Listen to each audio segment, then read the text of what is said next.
Nobody beats me in the kitchen. Welcome to The Good, the Bad, and the Sequel. This is the movie podcast where we're talking sequels and we do it in two parts. First, an interview with an actor or someone involved that made the film worth watching. And the second, a discussion of the sequel, what they got right, what they got wrong, and how it could have been better. Really hope you enjoyed last week's interview with, I still can't believe, I pinched myself thinking, we interviewed three legendary bad guys. And in the interview, Patrick said it was between him, Vernon Wells, and Brian Thompson, up for like every role they all auditioned for. So that's pretty amazing. And Brian was supposed to be in this week's sequel, Under Siege 2. And of course, I was talking about Patrick Kilpatrick, talking about just a story about his way through Hollywood. He did it his way, and he even has a book, Dying for a Living, Volume 1, upbringing. It's cool behind-the-scenes stories about people that he worked with in his career. I'll put the link in the notes so you guys can check that out. But I'm so happy. Finally, a Seagal movie, one of our rare opportunities. But before I talk about this weird setting for a movie, a train, I have to introduce you to my partner in this sequel watching journey, Jamie Riccardi. Jamie, how you doing? I'm doing fantastic, Doug. How are you doing? I'm just really happy. I love Seagal. Like, it's one of those guys. I think out of all those action stars, there's so many that have great movies. But I think what's great about Seagal, he had like that 6-film run that I could watch in a row all the time because they're that good. They are, he ruled the cinema, when, like you said, like there's like a 6-film run that there was no one better. But now I saw this movie so many times. This is the first time I've seen it in a long time.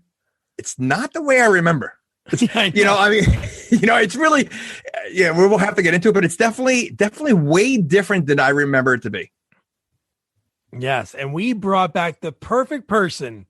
When it comes to kick-ass action movies, there's only one man we can call. We called him when Charles Bronson and his old people friends took out an entire not Warriors gang in Death Wish 3, and then he helped us talk about Eric Roberts in Best of the Best Part 2, fighting an underground, fighting ran by Wayne Newton. Andrew Powers. Andrew, what's up, dude? It's great to have you back for this movie. I was thinking about all the action movies that we have on deck, and me and Jamie agreed, like Seagal, without a doubt. This. I mean, I don't think we could do this review without Andrew. I mean, this has your name written all over it. That's fantastic. I love it. So, Andrew, is this your first foray into Under Siege 2? I have never seen Under Siege 2 Dark Territory before. Under Siege 1, yes. Under Siege 2, never. So it was a great experience. Did you know there was an Under Siege 2? No, I didn't own a. I think this was direct to VHS, right? No, this is in a theater. And this is it definitely was huge budget, $60 million, and it brought in 100. So it was good enough to like make another one. But at this point, after this movie is when he went into his movies about like the environment, like fighting against oil, people that were taking oil in Alaska. And I forget the name of that. Fire Down Below. Not Fire Down Below. I think when I watched Fire Down Below, it was the last time I watched a Seagal movie. That was the Michael Caine one. I might have thrown it off. I rewatched it. It came into his part of his career that, like, because we've interviewed so many people that worked with him, both on screen and behind the screen. And that was when he started saying, I'm not going to do the stunts anymore with the cutaways and stuff. But, well, he's known as Mr. Hollywood, right? I mean, everybody loves him. He is. Lots of friends. But I love his movies. I would not watch his movies. But, let's just jump right into it. And again, like you said, remembering this movie, the beginning of this movie almost made me, I remember what the premise was about a satellite, but when you see like a spaceship, like a space shuttle going in space, I'm like, where are we?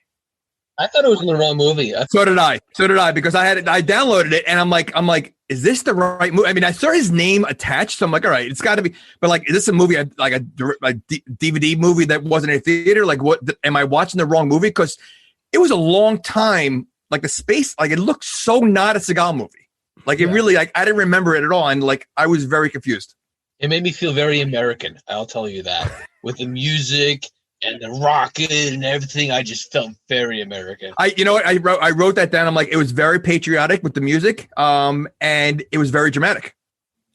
You know, before we meet him, before we see Casey Ryback. But I love like this era of movies, the way they saw the way computers look to everyone is like the silliest thing. The fact that it's like, I wrote down, it reminded me of a bad laser disc, science video on satellites that they would show wheel the card in during like elementary school. It just looked, I don't know, for a $60 million budget, I don't know where it was spent, but it was not on the technology parts of the movie that we saw. Wait, I don't know what you're talking about. I'm talking you through the MS-DOS command prompt right now. That's what it looked like Oregon Trail, or like, it looked like those kind of like computer games. That's what the computer screen looked like. Yeah. Oh, dude. And then how about the fact that the first person we really see in the movie is Red Foreman? I should know his real name because he's in. Oh my God! When Red Foreman went through that doorway, I could have sworn he was going to put his foot up someone's ass. I could have sworn. And when he didn't, I was so disappointed. How about the fact that he was walking with two other people and only the scanner touched his body? Like, I don't know if they have that technology now, but just the fact that it was like this scanner that went from his head to his toes, and then the door opened up for everyone. So, well, I mean, NASA people are supposed to be the smartest people out there.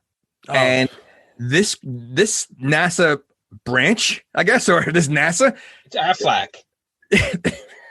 A bunch of idiots. Yeah, but I think that NASA, like, it's like a take on NASA. I mean, they're dumb. Like they're clueless throughout the whole movie. I don't know. They didn't seem like the right NASA people.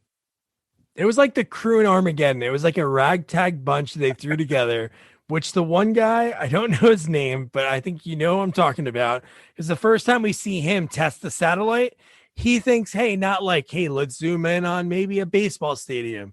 Let's zoom in on an aquarium. No, let's zoom in on a naked girl tanning and then her boobs. We saw boobs in the first 5 minutes. So that's what hooked me. I'll have to tell you. But as professionals, one, I'm assuming it's illegal using that for that purpose. And two, you had a female worker there. That's sexual harassment, like right in front of her. I mean, what? Blatant. And even it looked like even the generals were looking like they were like, like some of them, like, yeah. By the way, you compared it to Armageddon. I would compare it more to Spaceballs. But no, just the fact that the first thing they thought of, I wonder if they did this movie, they're like, hey man, we got to get boobs in this movie. And they couldn't throw it in. For some reason, maybe they forgot a boob scene. They're like, throw it in right here. It was like the first 5 minutes too. I know. It was really, I mean, like I always say, it's necessary, but totally unnecessary. Like for movie purposes, it's totally unnecessary. Like the scene meant nothing to the film at all. And what was Red's reaction? Like he was like, "This is terrible." Like now we know that their satellite can dig in this close. Like it was like a perfect Red Foreman response. Like he totally ignored the tits on the screen. He was just like, "Oh my God, the technology is so great."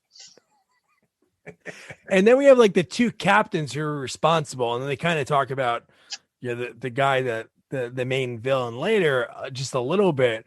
But how about the other guy who seems like Red's, like maybe it's like Red, the other guy that was the chain smoker, the guy that's smoking the whole time, the guy who kind of looked like Harvey Firestein's brother. Breaker, Tom Breaker, a walking HR nightmare. Oh, he is. I mean, but he's literally smoking a cigarette like nonstop throughout the whole movie. And he goes, "Want to grab a drink and check out the air show?" Wow, what a great pickup line, bud. Now, was that the woman in Loaded Weapon? Yeah. Oh no, not Loaded Weapon. Hot Shots Part 2. Hot Shots. Okay, yeah. Hot Shots. A ton of stuff. Yeah, I mean, her face is so recognizable. I just totally forgot, and I was thinking the spoof movie. So yeah, you're right. Hot Shots. Yeah. Brenda Backey, I think that was her name, right? Brenda. Yep. Yeah, she is. She still looks pretty good. I thought I was doing research on the movie. And she did stand up for herself. We'll have to say that. So that she did. An initial presentation with Breaker, she did stand up for herself. So she denied the advance. That was great. A great HR video. That wasn't great. That'd been great HR video. And then I know where you see Seagal pop up with like a remote, like Zach Morris, and he's like, "Hey, so what this creep do wrong? Okay, play." Just like, what? And then how about the fact that the first time we see Seagal, okay, so people have seen Under Siege. Okay, they get the whole thing. He was a cook. All right. And they kind of downplayed that in the first one, really. It was just more of the fact like, oh my God, this guy was labeled as a cook, but he's really like this big time Navy SEAL. This time we hear some really like pumped up like music, exciting. And then we find out he owns a restaurant. He drives like shit too.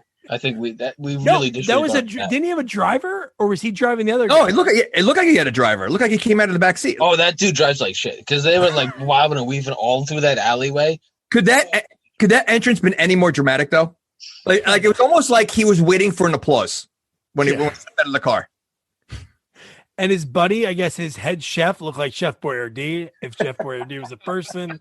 And just his whole part throughout the whole movie was funny because even in this, he's like, "Hey, I'm sorry to hear about your brother." It's like, was this the first time that you guys talked like since then? And then he goes, "Man, I really love to have you in the restaurant." And then the fact that the whole premise of this movie is that in order to get to California, he owns his restaurant. Seems like he probably has a lot of money. He has a driver. Why is he taking a train? It's the worst experience. Riding a train. I took a train to Indiana, like 4th grade, to visit my mom's friend. Worst summer ever. Yeah, but this is no ordinary train. And, you know, I'll discuss it further when we get to the train. But yeah, it's no ordinary train. And then we have the forever annoying Katherine Heigl. You know, I thought she was more annoying before I saw the movie. She wasn't as bad as I thought. And I think I was thinking more of the daughter from Face Off or like Last Boy Scout. Like those daughters were like really like, except for the first, scene that she meets with Seagal, she wasn't that as annoying as I thought she was going to be. She just had a lot of teen angst, right? Like that's what it seemed like. I think the porter was way more annoying than she was. Mm. I like him. He's a good actor. I like him in a lot of different things. Not this. But teenage angst, man. He's just like Julie in the Next Karate Kid. Same kind of thing. And the fact that it seemed like she had a pretty good relationship with her uncle, the fact that they were in Colorado, right? It seemed like his restaurant was in Colorado. She was in Colorado. And the fact that he couldn't recognize his I was going to say, all right, okay, so it's 5 years, right? They haven't seen each other in 5 years. Yeah, that's not so she looks like she's probably about 18 years old. She's an older. She's 16, and we'll get into the creepiness of other people towards her later. Okay. Well, but she's 16 in real life or 16 in the movie? 16 in the movie. Okay. She looks like she's older than 16, with that. But my point is, like, in 5 years, she's going to be that unrecognizable that he's like not sure what she looks like. I know. I mean, Ed, why hasn't he seen her in 5 years? The restaurant. It's busy. I mean, they obviously live close enough that they can meet at the train station. It's true.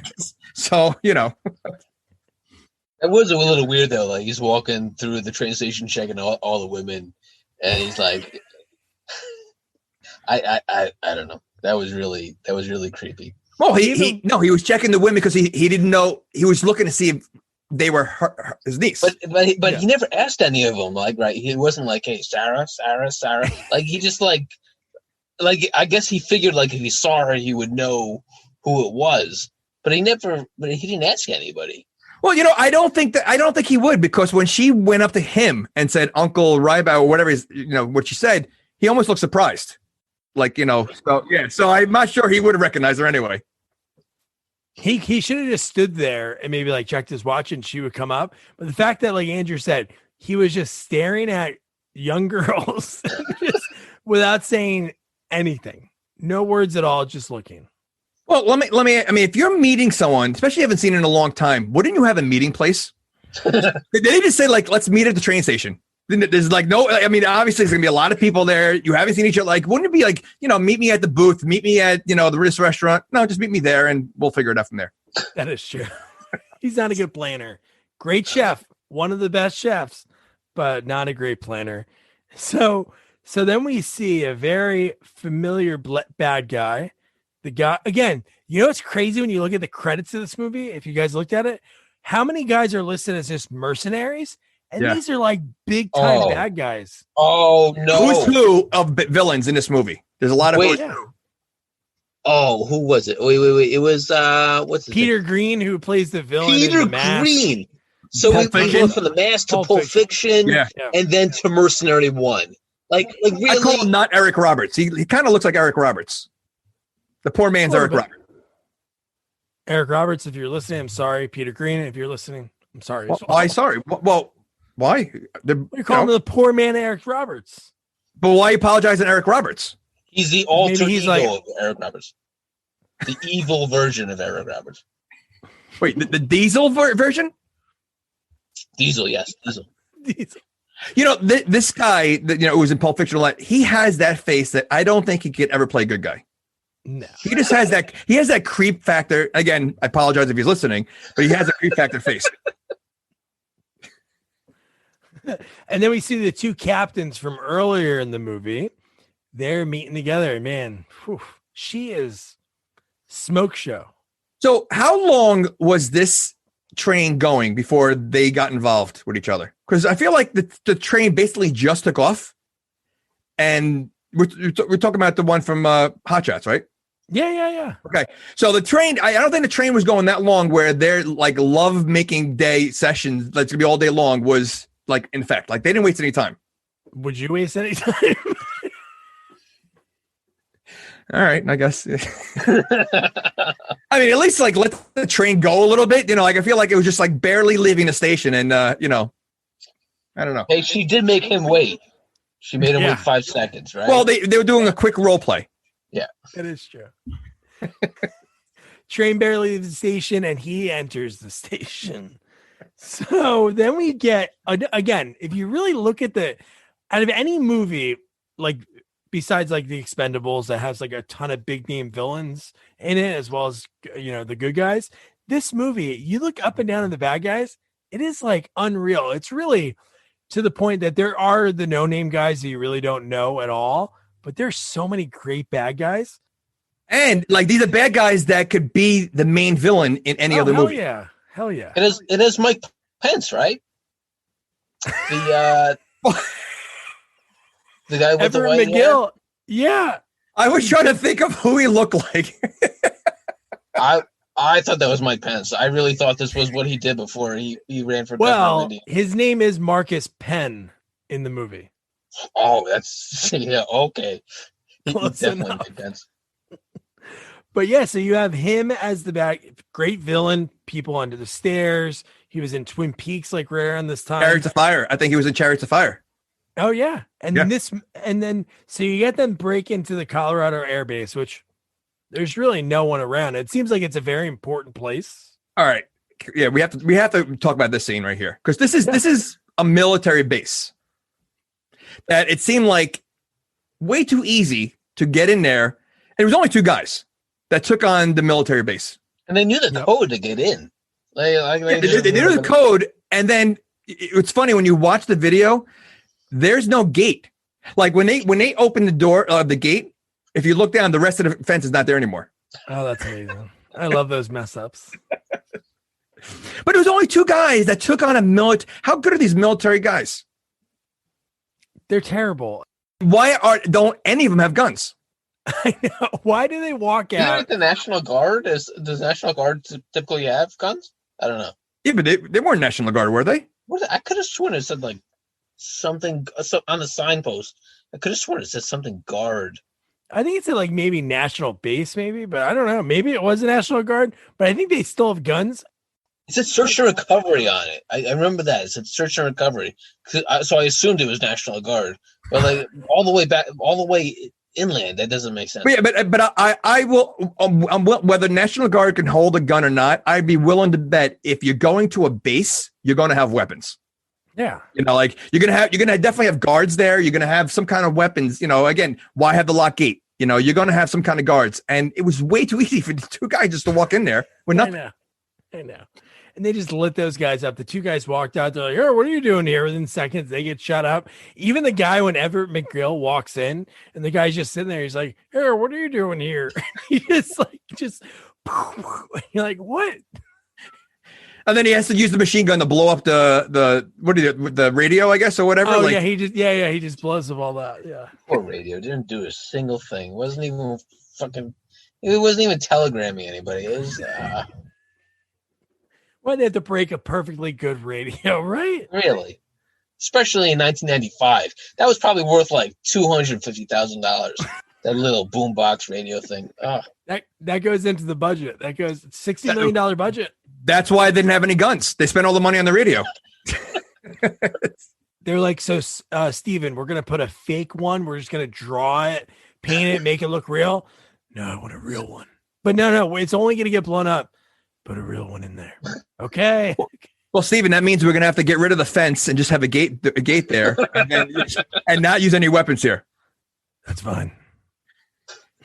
So then we get Bobby Morris Chestnut. I know you say you don't like him, but he's one of the best movies ever. I would think Boys in the Hood, Ricky, and he's had a ton of like sitcoms he's been on over the years. And in this movie, I know he's a little over the top. A little? No, I know. The first time we see him, he's hitting on Katherine Heigl. Now, how old do you think he's supposed to be, Bobby? What he's supposed to be is probably supposed to be 18, but he looks like he's 26. Yeah. Am I right? No, I don't know exactly what his age is. No, I was trying to think of what he could be, because I don't know if an 18-year-old would have a job on it. I don't know how old you have to be, but the fact that he's hitting on this girl who clearly looks a little young within like seconds. With the second she stepped on there, and like nothing, like, pretty ballsy, because she came on with Seagal. Like he didn't know if that's her father or anything. Like, I mean, like that was pretty like aggressive. Yeah, I think she was separated from Seagal at that point, right? Like she was. No, that was later on. Ahead. Oh, wait. Well, because Seagal grabbed the bag later on. When she almost got to her seat, Seagal grabbed the bag out of his hand. So I think I don't know. I think they walked on together, but then she walked ahead. That's when Bobby sort of went to grab her and she flipped him. He flew so far. Is that move a real move? Like, can you really throw someone by just going like this? Like, really, all she did was go like this, and he went flying. And he's a big guy, he's so yeah. Well, the other question is it against the law to assault a train employee? Oh, it is. That's a federal offense. Because she literally said, "Grab me." And then she proceeded to beat his ass. Well, considering that NASA is looking at naked women on a beach, I think laws are kind of lenient in the area they're in. That damn Affleck. I don't know. I don't know what those guys are doing. So here's the part again. So Seagal is supposed to be like the greatest chef, right? One of the best. I'm gonna have to add the clip, maybe right here. But I'll paint the picture for you. He, within seconds of being on this train, he's in the chef's quarters. He's in the kitchen, and he's stirring a batter. Bobby's there looking at him, and he's stirring it. And then I swear, I'm not kidding. That was not an oven. He put it in the microwave. He did, and he put it on 15 minutes. And then he said, "It's in God's hands." Yeah. Now, I mean, he's just a regular passenger on his train, correct? Yes. No. So how does he have access to go to the kitchen? Exactly. In the first place. Unless they cut out a part when somebody was like, "Oh, it's Casey from Casey's Restaurant," or some BS, something. But it made no sense to cut to all these chefs watching him stir the batter, and when because a microwave doesn't, like an oven doesn't go up high. Like he reached up and he goes, in 15 minutes. And I'm like, what just happened? Now, right before that, remember, he told Bobby that was it the bourbon? I think the bourbon was for the cake. And then he proceeds to make the cake and he sticks it in the microwave. What the fuck Yeah, he's doing a lot of work though for a regular trip though, because he bought a ticket like everybody else at the teller. So it's not like, he got a special ticket or they were expecting him. Like he paid like everybody else. So that still doesn't make sense. That why is he doing all this work? And what's the cake for? You just open up Pandora's box. If there is a cake option on NJ Transit, I'm going to start paying for that. If there's like an extra $5 and I can like use an easy bake oven in the conductor's room or something. Oh, it might be a urinal cake, bro. I don't know if I would do that on New Jersey. Well, you know what? There's a lot of scenes in the bathroom. So, I mean, it could be. You're right. Although I did like the cake in the first movie better than this one. Oh, agreed. But the whole thing behind that Troy Evans told me, really creepy. That he was like, yeah, I'm going to have my buddies come watch this scene. Weird. But okay. So then we get talking about like, again, I would say these guys are like legendary bad guys. A lot of these guys. So the guy from Beverly Hills Cop. Yep. And he's in Breaking Bad. Oh, dude. Yeah. And that like a ton of movies. There's like another like 6-7 year run. He is a villain in so many every movie. Yep. Absolutely. And he's in this movie and he is just a regular henchman. I think his name's Henchman 1. And I think he has like a name next to it because they call him a name one time. But the fact that I was gonna say, I wonder if Seagal had something to do with that he didn't want these names out, like, like give them like any kind of like real like names or like henchman number 1 to make downplay that fact that, listen, I'm Seagal. I'm the only one that's really important in this movie. I don't want you guys to be recognized whatsoever. Was it the Rick Rude guy? He's a plane. He was in the front of the train. Oh no, Rick Rude was later. Oh, okay. The guy with the mustache and the Jerry curl. Yeah. No, but it's weird that usually when there's henchman 1 or man 1 or kid 1, they usually don't have maybe they have one line. Yeah. All these people have like a lot of lines, and the fact that they use a helicopter to stop the train. And I love his line and the way he always delivers it, just like in Beverly Hills Cop. He's like, the conductor's like, what's wrong? He's like, someone's been shot. And he looks around and then he shoots him. Amazing. And then he puts his hat on. He even puts the conductor's hat on. Well, that's my point. Like for like a no-name character that, in the movie, and they have big parts. I mean, they're fighting with Seagal. They're, like they're getting like, I bet you Seagal had some kind of say that he didn't want to give them any kind of recognition. And, because it's his movie, because he's also I think he's also the producer in the movie. He was. This is like, I think he did it for a while. Like once he got big, I think he even produced maybe Out for Justice or Hard to Kill. I watched right from that. Once that first movie did great, he's like, I'm going to get as much as I can, which right. Why not? Smart guy, right? So then from there, we get one of the henchmen. They go on there. Some like random girls crying when they take over the train. And he says, shut that bitch up or I will. Yes. And then I'm like, that was Rick Rude. That was Rick Rude. That's the Ricky Rude guy. Oh man. I that was really weird too, right? Like that, it just seemed totally unnecessary. Even for a terrorist, it seemed unnecessary. Wait, you're saying that a terrorist that's stopping a train and having guns on these innocent people and shooting innocent people, they should have had a little bit more compassion? Totally, a little higher standards, especially for Rick Rude. I mean, they should have had a better HR training video for henchmen. What should he have done in that situation? Be a little nicer. That would have been the Patrick Swayze version of that. But so again, the whole premise of this movie is they want to get which we'll get into in a second, but they chose these two captains are going on this train that goes through a dark territory, which we'll get into that. You could have thought of something a little bit better of that part of it, but the fact that they go on there just to take that over and they don't like maybe scrub the manifest to make sure there's not like some like legendary military guys on there. Well, again, they work for the same Affleck, as the other ones, and very incompetent. I mean, considering the code seems pretty simple, like it was like 5 numbers. Like it really wasn't like like a face, like a thumbprint or something. Like it was a very simple way to give, like to the most important code you possibly can have, and you have a 5-digit code. And there was no special characters either, or uppercase or lowercase. It was just or a symbol. I mean, at least throw a symbol in there. and the @ sign. They're like, oh shit, I should have known that. So then we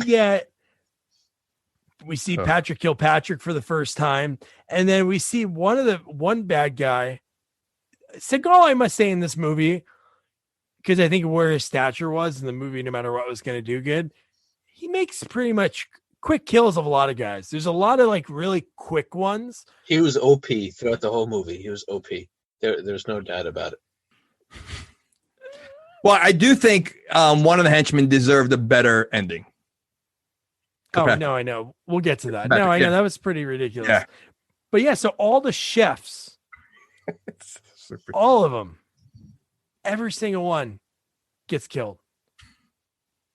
What a way to go. They just learned the greatest microwavable bourbon cake recipe. Yeah, but they died doing what they love in the place they love, the kitchen.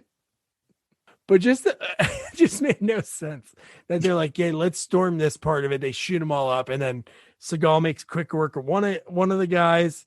And do they like? Okay, so for henchmen and villains, did they check the entire train? Because I feel like they didn't. I feel like they went to two cars, and that's it. Yeah, if you think about it, the guy from Beverly Hills Cop, he was in the conductor, he was in the front of the train. Yep. But really, from the back of the train, it seemed like the only train cars that we saw were like the sleeping car that the two captains were in, like the dining car where the bar car was, the kitchen, the bathroom, the bathroom, and the luggage, because the luggage was all the way in the back. And I think his name's Jonathan Banks, the guy from Beverly Hills Cop, all the way in the front. There was a lot unaccounted. There's a lot more cars, yeah. Because I mean, Seagal does a lot of running on top of them all. So you would think again, why wouldn't they check all the cars? And then the questions: how come that you have this train going, leaving a station? Why are they only filled in two cars? Like, what are the other? Like, are they not? Like, where's all the other cars are empty? Yeah. I don't understand that. I don't understand why they killed the chefs. It's not like those chefs were doing anything, but those are the only people they like killed willy-nilly, unless they like, and for some reason they shot them outside, didn't they? I think they were outside the car. This was before the train was even moving. They just shot up the whole dining hall. Yeah, that's right. This is the sound of your ride home with Dad after he caught you vaping.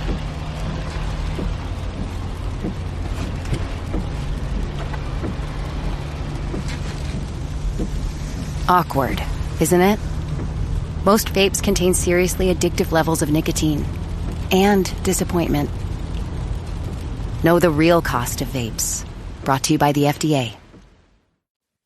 So I don't know what they thought. Maybe one of them knew, like, hey, Casey Ryback's a chef. Maybe he's there. I have no idea. But that just made... So then we get the bad guys come. They kidnap the two captains. And when they get into the main train car that we see, like the villain's lair, I'm going to call it, it looks like a full Radio Shack setup. All the stuff there was just whatever they found in some prop set from maybe like War Games. They went to War Games. They took all the computer props. They also had a green screen there. They had for Paris. It was in the background. They actually had a green screen behind them. Like, they didn't even try to hide. Like, when you first see it, you're like, all right, he must have done something with the computer. But no, when they go back to the cart, there's literally the green screen standing up behind them. I know. Dane Cook was doing Zoom like 30 years before it was even invented. And I got to tell you right now, the computer hacker guy, I couldn't stand him. He was annoying. Yeah. When he first popped up on the screen, I totally thought he was Tim Curry. I could have sworn. I was like, "Oh my God, Tim Curry's in this. This is an amazing role for him." Oh, then it would have been a better role. But this guy was like, he was playing the crazy too much. Like, talking to himself constantly and doing Twilight Zone references and just the Twilight Zone, and that was so weird. To another dimension, a dimension not only of sight and sound but of mind. That's a signpost up ahead. Your next stop, dark territory. He would just, I don't know. I just feel like he was just too over the top, And we didn't hear anything about him or seen him in the movie, right? No, they talked about him a little bit earlier in the hallway, because they were talking about him because he was a big part of that satellite system. Okay. See, I think I missed that then. They found his car in the lake. But they kept referencing that they thought he was dead. Like, yeah, the audiences, though, for the most part, I mean, it's something that easily could have been missed. Yeah, like yeah. It was just a throw. His name's Travis Dane. You know who he looked like? Whose kid he could have been? Elliot Gould. Yes. He had like this weird Elliot Gould look to him. Yes. And again, like you said, like his quirkiness was just a little, just a little too much. But the way they got the people to give the codes up, they went 0 to 60 in no time. Well, it cracked me up because, first they go to the girl and, and then she gives the code. Then they go to the guy. Or is it before the guy? And he goes, I'm not giving you any codes. I'm not going to give you anything. Within seconds, he gives the code out because he sees was it? Yeah. He gave it up when it was close to her. Not even close to her yet. Right. Within seconds, he gave it up. So, yeah. She held out. She did have like very 30 minutes. Like 30 minutes. Like, holy smokes, this lady. I part of me thought that she was in on it. Like, I thought she was part of and she was she basically messing with him and like pretending. I thought she was in on it. Well, that changed pretty quick. If they boosted the budget to 101, we could have seen an exploding eyeball. Really. I was really waiting for that. Well, if you're going to see an exploding eyeball, it's going to be done by Seagal. It wouldn't be done by henchman woman, number one. Henchman woman number one. So how about the prop satellite that was in the room? That was, come on. That the budget didn't go to that at all. It just looked like a circle that some kid made in like. So you said this budget's 70 million? 60 million. 60 million. Okay. The entire movie takes place in two rooms, basically. Yeah. Like maybe 3 rooms. Like, where's the budget going? I mean, I think it all went to like that technology was really expensive back in the day. Was like the miniatures for some reason cost so much, like all those explosions, which we'll get into it because this movie is basically like, I'd love to like interview somebody on the behind the scenes because there's 2 parts of this movie where you see like the miniatures. One part looks terrible, and then another part looks so real. Like it reminds me of Speed. That one scene at the end of Speed, it looks so real. When you watch behind the scenes, it's only like these little tiny cars. Do you know what Seagal made for this movie? What he made? Yeah. He made a bourbon cake in the microwave.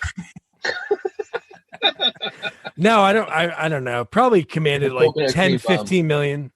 I see. I wonder if this is because during this time, there was like a lot of these actors were making like the 20, 25 million, Jim Carrey and all them. So I wonder if he was, that's a third of the budget right there. Yeah. And he probably got a lot of the box office with probably. No, but I meant for like budget purposes, like what he, because that's probably a big part of why, where the budget went. Yeah. So then we get Seagal. Casey almost gets caught. So he climbs out of a window. He gets onto the roof.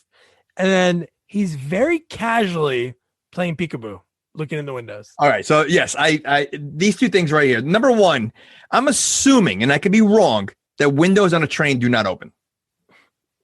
I would, if you have a train that's going to be going 200 miles an hour, I mean, most train, whatever, how fast they go, you're going to allow trains windows. I mean, buses windows don't open.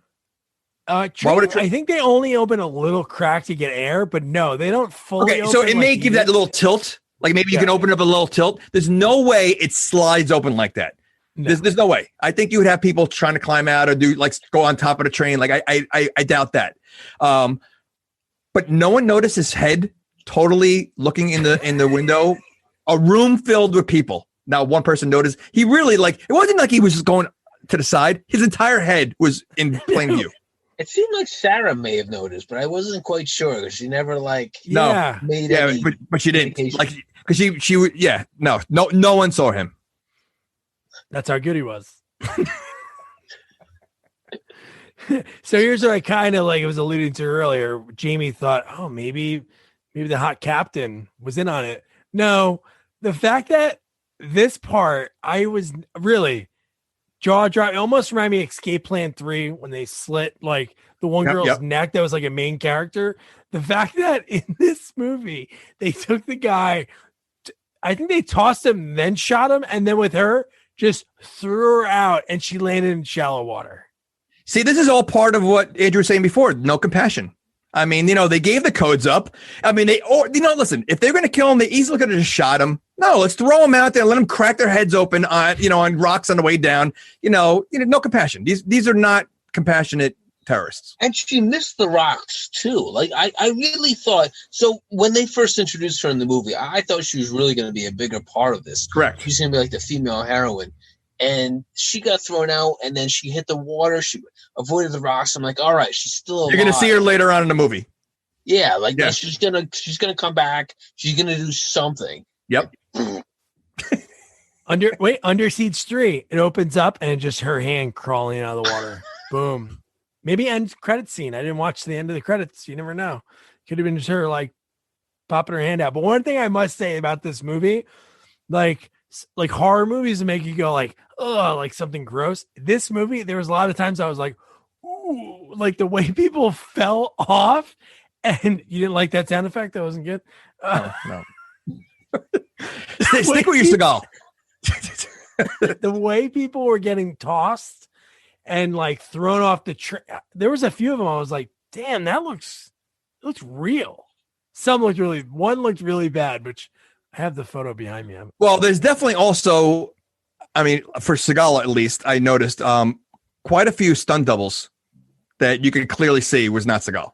His slow-mo jump? No way. I mean, considering number one, his hair did not move on the train every time he was up there. Like it really, like his hair and his clothes. Now he did a lot of rolling around, falling on the ground, shot and everything else. His suit that he was wearing looked like it just came from the dry cleaners at the end of the movie. Well, he wasn't shot. Nothing. Remember that? He So said, what? you said, you think this is being shot? This isn't being shot. After he was just shot. After he was shot, that doesn't come into play the rest of the movie. He acts like he literally got shot, and the rest of the movie doesn't address it one bit. Blood everywhere in the train. Nah, it's not We see this a lot on trains. Is it possible to really like run across the top of a train when it's moving? Like I would think that's pretty difficult to do. I don't know. Let's pull up New Jersey Transit schedule. Let's see what we got going on tomorrow. I'll go to try. Or, and again, I think this goes with the window. Are doors easily to open the way these doors on a side of the train just open very easily? Like when the train's moving, I would think everything locks. There's like no safety. Yeah, no, they don't even lock. They can only be opened by a conductor. Like a conductor on the train on NJ Transit has to go to the doors to like unlock. So if you're on the outside, so should be impossible to open any door while the train's moving on the outside. Yeah, and he seems to be able to open every one of them.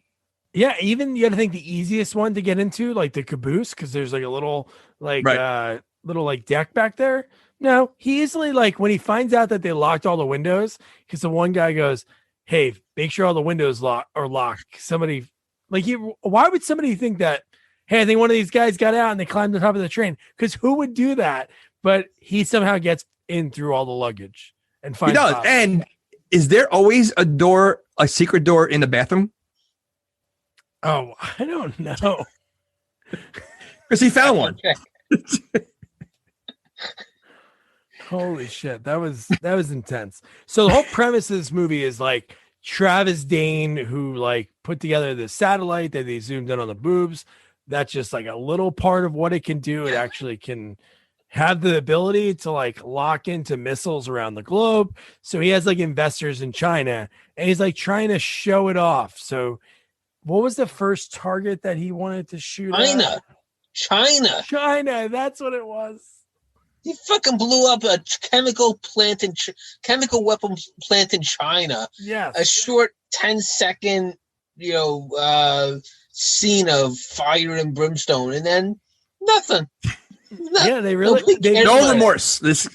And then I loved leading up to that when you saw that 10 seconds of footage. Again, the bad 3D of how a satellite works and everything, the global positioning and everything. It just reminds me of hackers, the way they thought computers worked. It's not like that at all. But the fact that he's showing off to his investors, you think somebody's watching it, he's like, that's good. Now I can work with him. Wouldn't you be like, this guy's fucking crazy? Hang up the phone. I thought at some point, Mike Pence was going to kill him. Oh, multiple times. After he got everything he needed, I just felt like he just had enough of him because, like, he was pretty intense the whole movie, Mike Pence, and I just thought he really had enough of this guy's nonsense. What if Mike Pence is listening and he's like, I'm a big Everett McGill fan. So if you look at the Everett McGill IMDb page, he looks just like Gary Busey, which is so sad. I'm sorry, Everett McGill. Oh, now? Yeah. You mean? Because I think Gary Busey was in the first one, right? Yes. Yeah, so it's kind of like he's just replacing Gary Busey.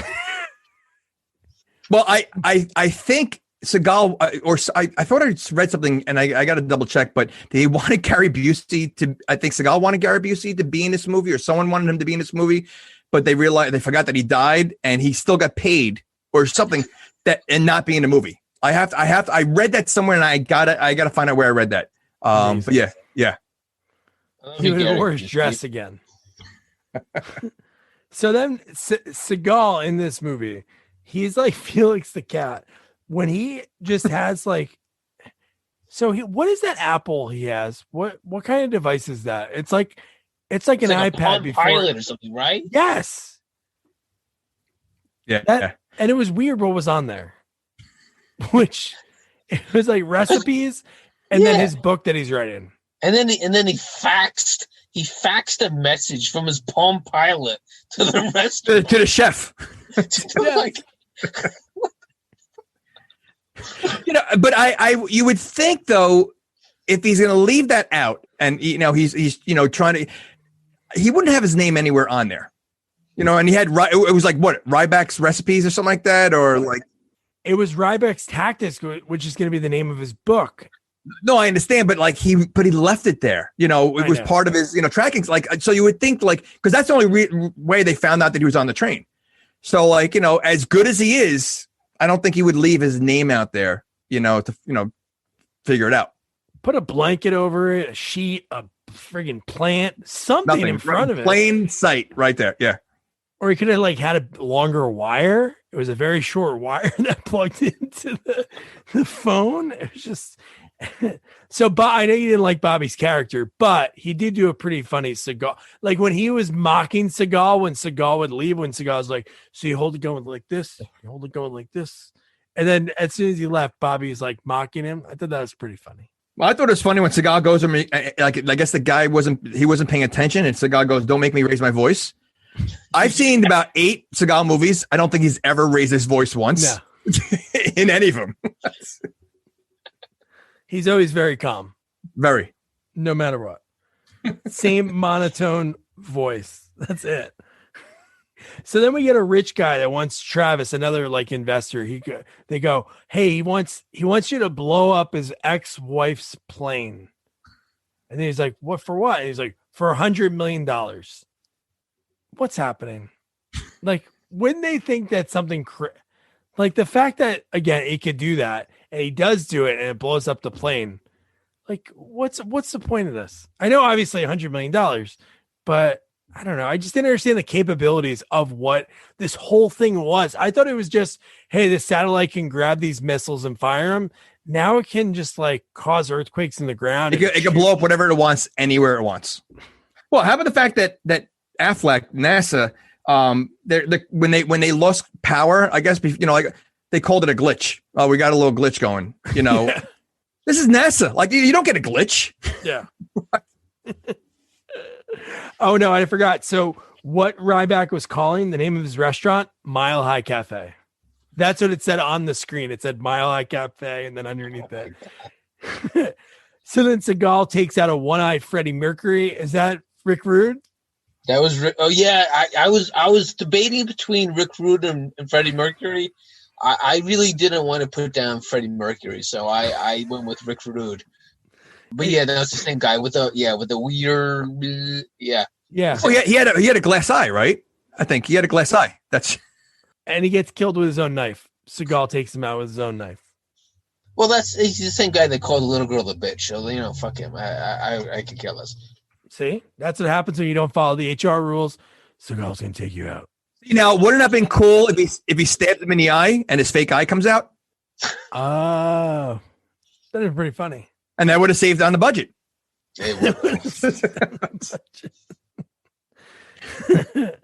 So Sarah Ryback is telling some waitress about her medals and her hero uncle.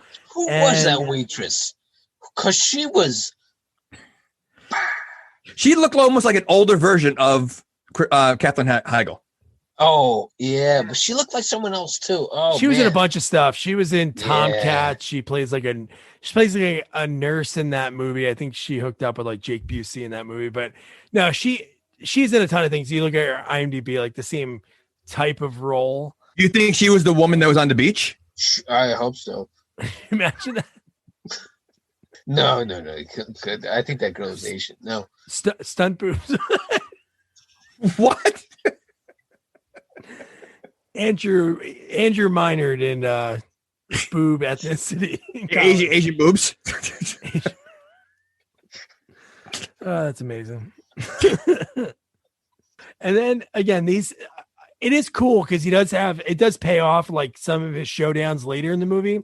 Seagal, we have another guy with like a gun pops in. Seagal shoots the guy in his own head with the guy's gun, which again, they're cool. Like some of these quick kills even are pretty good. And there are some good one-liners. One later in the movie is one of my favorite lines. What the kitchen or the no. We'll get to it. Not that one, but that one's good too. Yeah, you're right. I mean, that's what makes Seagal's movies so good is like he does stuff that the other guys never did. Like the way he fights.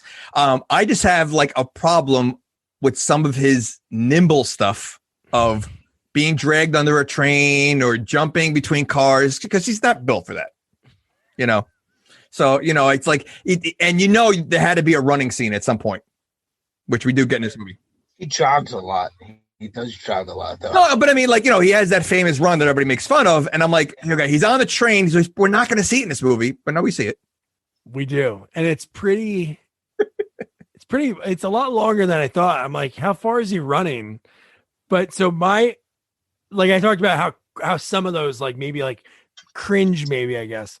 But when you get all these people tossed over, like later on in a helicopter from the train, you're like, holy shit. When the old man is on top of the train and he pulls out his gun, Seagal kicks him off the train. On video, I'll describe it. It looks like the worst dummy ever. Like, no joke. And it just like folds under the train. The train runs over it. And I'm just like, well, it doesn't just run over it. It drags it. It drags it and like bends. Like it like, and he's still alive. Like he's like, they're making it look like he's. But I do hate gun Seagal. When Seagal has a gun, I like the hand-to-hand combat. So when he like kicks the guy's ass and throws him off the train, cool. That's what he's known for. Is for his Aikido, right? Like that's what Aikido. So do you like knife Seagal? See, that was weird. No, I like hand-to-hand fighting Seagal when he like puts his gun down and he like fights the guys. But no, when he has the gun, it's cool because you have to have those quick kills. There's a lot of bad guys on this train. Like when you really think about towards the end, throughout this whole movie, how many people he's taken out, those are a lot of guys that got on that train.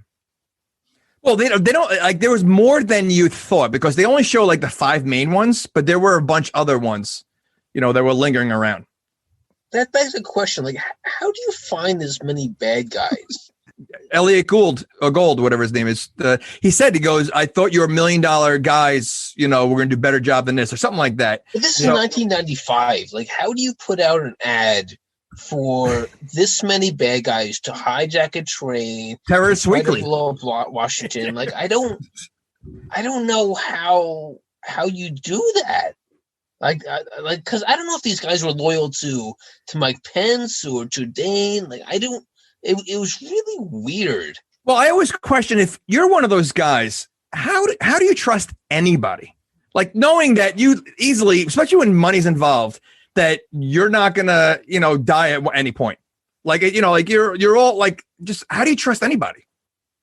And Mike Pence seemed surprised. So when Dane put the bounty on Washington as like $1 billion, he was like, "You're doing it for money." So like there wasn't even like a payoff originally, right? Like it was just like, hey, we're just gonna do this for kicks and shit.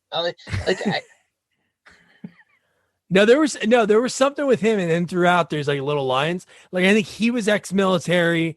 Peter Green, the guy from The Mask and Pulp Fiction, he on the I maybe they deleted the scene or maybe it was a quick line.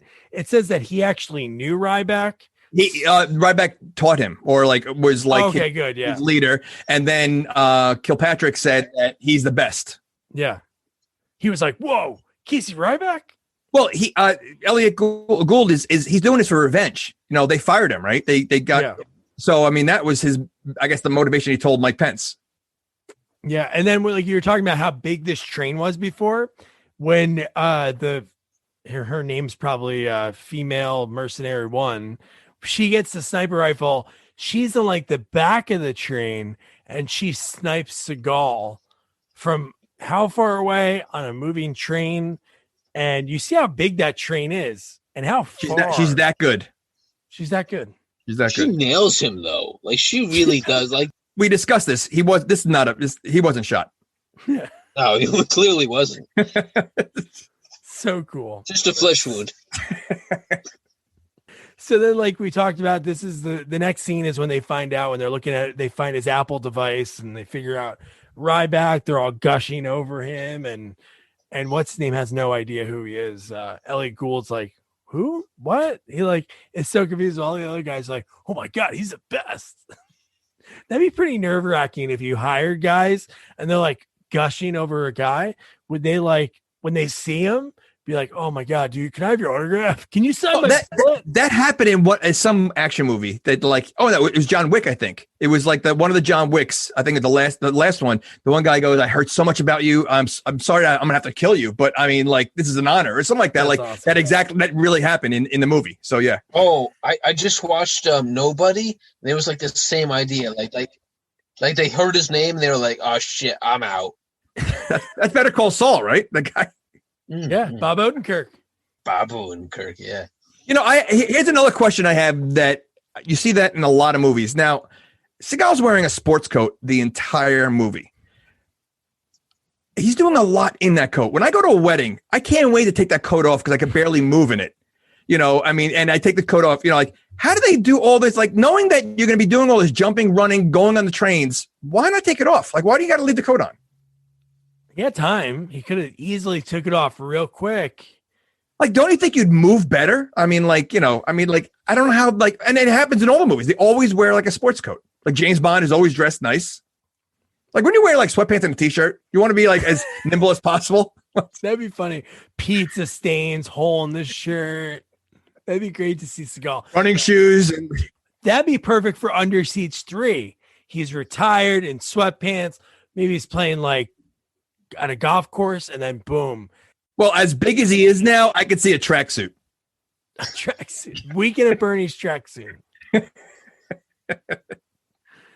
So the next part of the movie is when they shoot him, and you see blood, and they're like, he's got to be gone, man. He's got to be gone. And he's like, did you see a body? And he's like, no.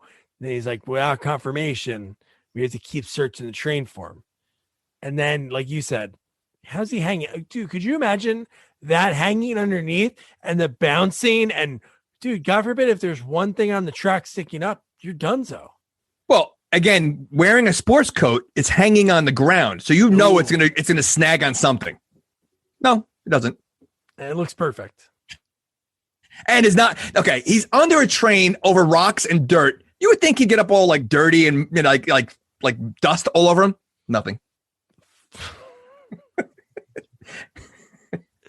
So then the whole next part, they're trying to figure out, they go to the manifest, they see Ryback +1. So they're trying to figure out who it is. They're like, oh, is it a wife? They're like, no, wife, you put the name. And then she's great, man. She's really good in this movie. Like Katherine Heigl, I loved her character. Like I said, I thought she was the typical annoying daughter, and she wasn't. So, like, you know, I was surprised at her role. I think she did a good job. You're right. You would think that you would hide that necklace. Yeah, the hottie bartender lady, she said, it's to hide it, and she didn't. Yeah. No, she wore it proudly. Yeah, and that's what gave her away. Well, not for nothing. Those two stood out from everybody in that train. I mean, clearly Seagal was not with any. I thought they were going to think that he was with the waitress or whatever she is, the bartender. Because, I mean, it's Seagal, so why not? But they stood out from everybody else in that train. It was so obvious. And she got shot for it anyway. So maybe they should have just been like, oh, are you Mrs. Ryback? And then she gets shot. You know what? That's one of the shocker moments. Like you said, make it I didn't expect that because she goes, oh, no, leave her alone. And he just turned around and shot her out of the blue. It was very unexpected. Yeah. But you know what's funny? It looked like she grabbed her leg. So I'm like, maybe she didn't die, but then we didn't reference her for the rest of the movie. And then later her doppelganger, who kind of looks like her, the lady in the bathroom later. We have a question. I have a question about that one, but yeah, we'll get into that. But okay. So yeah, you have all these hostages. I don't think you see anyone else. Once Katherine Heigl's taken, you don't see anyone else except the one in the bathroom. No. Yeah, you're right. You don't see really anybody for the rest of the movie. Yeah. Really, you don't. Yeah, you don't. Even later when they reference that, oh, we got them all off, you're like, not one. Oh, not one. Well, they cheered, right? When they uncoupled the car. Didn't they all cheer that we're free or something? Oh, yeah. They did disconnect one of the cars. Okay, that's why we didn't see them. Yeah. Okay, well, that would make sense. Andrew, that's why you're here. Because I was wondering later on when everything went, spoiler alert, when everything blew up, I was like, oh man, all those people. And I'm like, oh wait, they disconnected earlier on. Okay. Is it easy to disconnect a train while it's moving? I hope not. I hope it's not that easy. You think it would happen? Imagine a train going off like a little bump in the track, and then it just unhooks by itself. That's how easy they did it.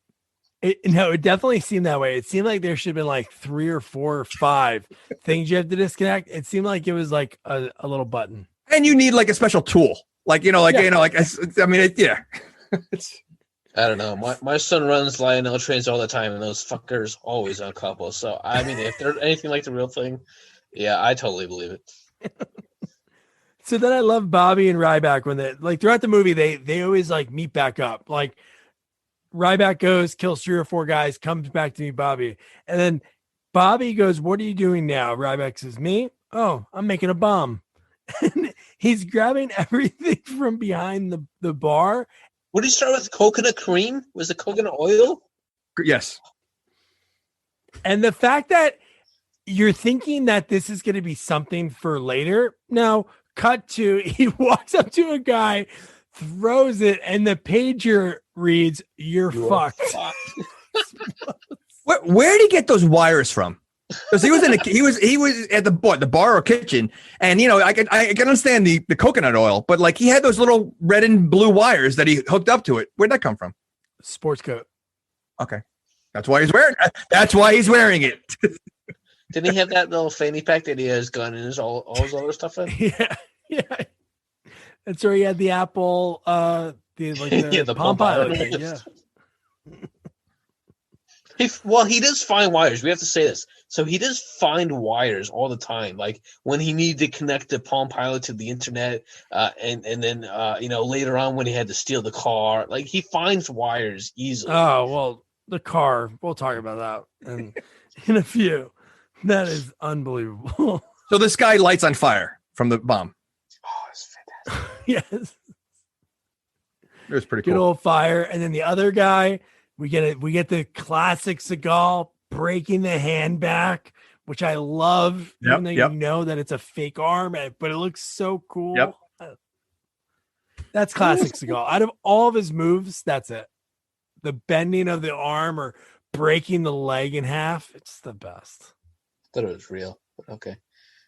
Or chopping fingers off.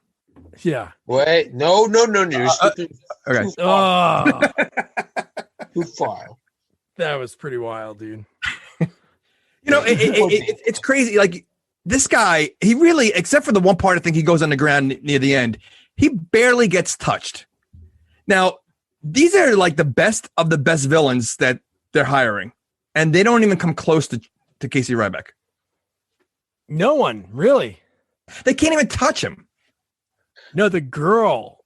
Yeah, she's the only one. It's like 1 million divided by like 50. Like, how much are they really getting per person? I really doubt it. Or how about sending there were obviously 5, henchmen. You got the guy from Pulp Fiction. You have Kilpatrick. Like you had all those guys. Breaking Bad. Send them all at the same time. Mike Pence couldn't even get a finger on him, even after he took the pepper spray to the face to demonstrate how tough he was. It was like, nah, I'm just gonna get my ass kicked by Steven Seagal. Oh, you got an ass kicked. When he goes, when you're used to military grade, this is nothing. And he takes it and squirts it in his mouth. Well, he said she said it was mace, and he goes, no, it's pepper spray. Oh, she called it mace. Yeah, and he said pepper sprays for civilians or something like that. Like he said, yeah. So then we get to Ryback when him and the guy fall off the train, right? Like what? When you think that, you're like, oh, he's never going to get back on that train. Really? But he has the CD-ROM. He has the CD-ROM. He does have the CD-ROM that Bobby grabs. Yeah. Well, no, Bobby snuck in. Like, yeah, which was that whole scene was ridiculous. He had that dumbwaiter elevator that while the fire is going on, he knew exactly where to go, and somehow for some reason the CD-ROM was pushed out of the computer. Like it wasn't in there. Why was it sitting out of there? No, why wouldn't Travis have left that in? The most important thing. But he's been working on it all this time. So why was the eject button? Why was the eject button used? Plot hole. I think we found a plot hole. First of a few. So you talked about Casey and his sports coat. How about the fact that the shoes that he's wearing? He's clearly wearing dress shoes. Yep. And somehow he's climbing the face, the rock wall. Okay. Some guy, again, these mercenaries, they might not be the best, but they have all the tools. The fact that he rappels down so quick and they say, hey, be careful, he has a CD-ROM. Why would that guy get so close?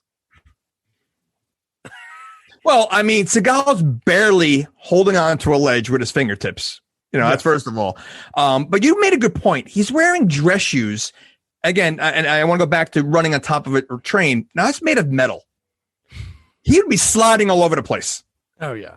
Running on a train, and again, and I think even on rocks, he would he's not dressed for, success in this movie.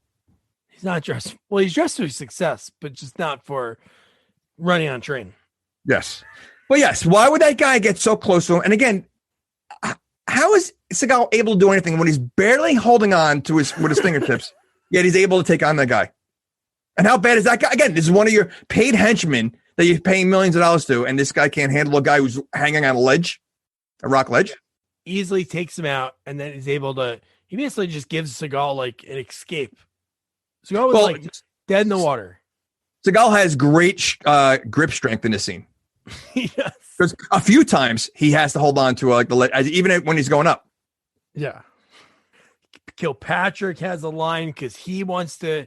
He shoots at Bobby and he says Porter's checked.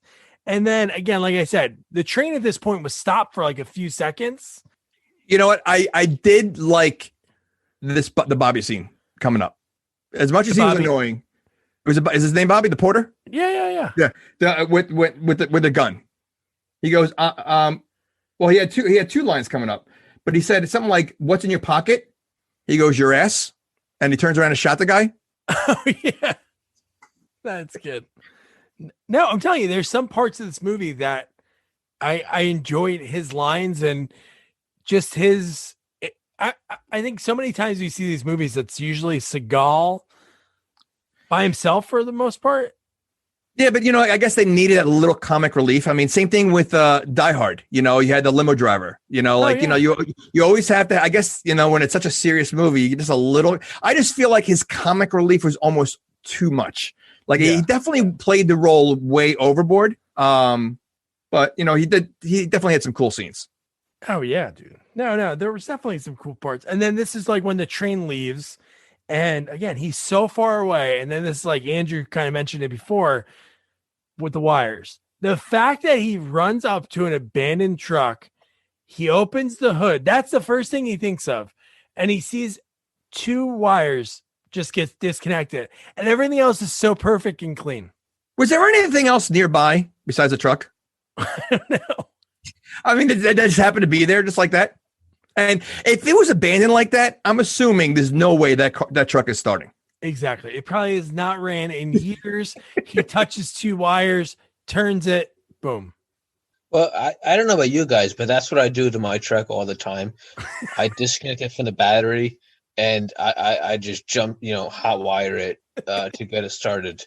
All right, then you know what? I stand corrected. That quick usually. It's like, all right, honey, let's go. Why is your husband going under the hood?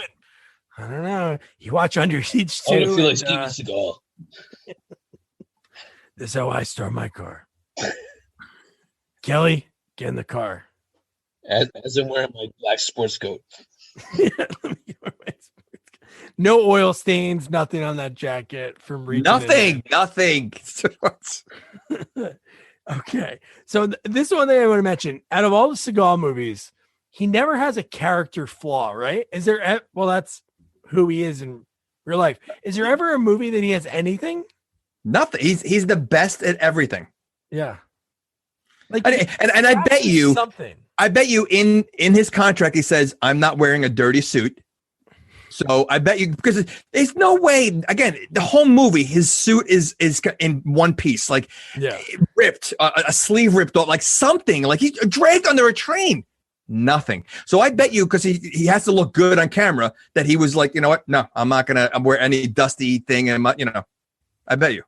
Yeah, I was just trying to think it'd be good for him to have some flaw. Like, I don't know what it could be, but just something like even Indiana Jones hates snakes. There could have been something in this scene. Not saying because he was like a Navy SEAL, like not fear of heights, but just this whole part, like that he drives this. The fact that there's a road that perfectly goes next to this train. Yeah, but you know what though? I expected this scene to go way worse. I thought somehow the train, the truck was going to go towards the train, and he was going to jump out right at the right time to get on the train. Yeah. So it could have been a lot worse. Okay. I just didn't like the fact that I just wish there was a different way. Maybe like he drove to a bridge. Just the fact that it was a dirt road that ran next to it, and his slow-mo jump onto the train was just.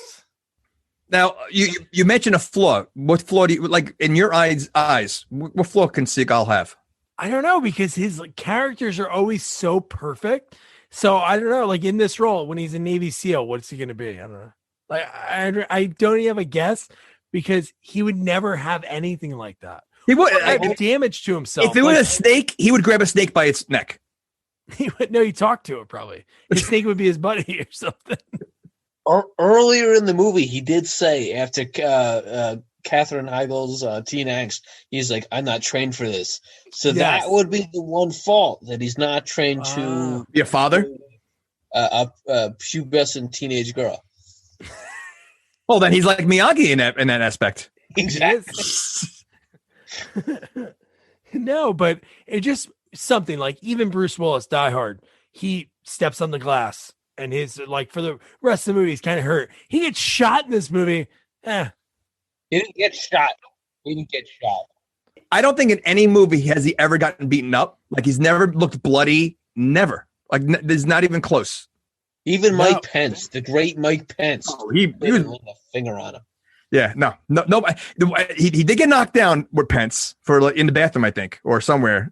Kicked him. He kicked him, and then he ran away. Yeah. But I mean, I'm trying to think of all Seagal's movies, and I think you're right, Doug. I don't think that Hard to Kill was the only one when he got shot up pretty bad. That's it. And he still looked pretty normal.